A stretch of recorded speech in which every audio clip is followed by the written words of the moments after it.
satisfação estar aqui, prefeito, hoje, conhecendo o município de Alto Horizonte. Alto Horizonte é o sonho de consumo de um secretário de Segurança Pública. Quem dera se nós tivéssemos os mais 245 municípios, um modelo de gestão e um modelo de integração para a segurança pública como que nós presenciamos aqui hoje. É perceptível os resultados e as ações que essa integração e que a atuação da comunidade e do poder público do Estado e do município alcança.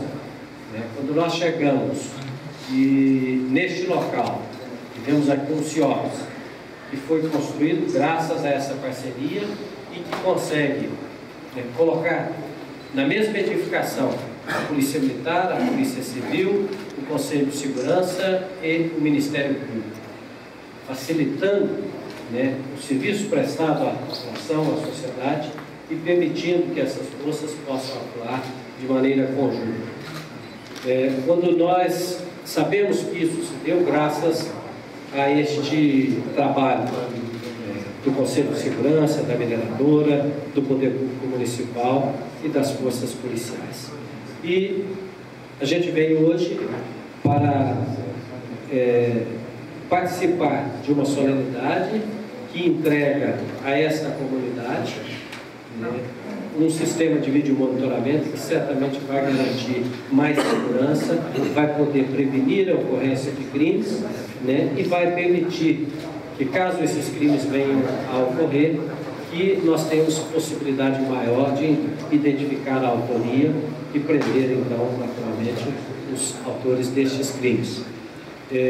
Isso realmente é digno de elogio. Eu tenho viajado por muitas cidades e tenho participado de muitas reuniões com diversos municípios, prefeito.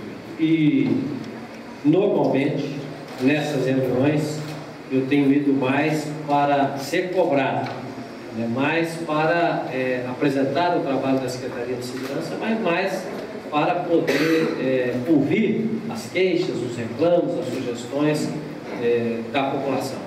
E confesso que, para dizer a verdade, até prefiro este modelo, que ele me permite, de fato, ter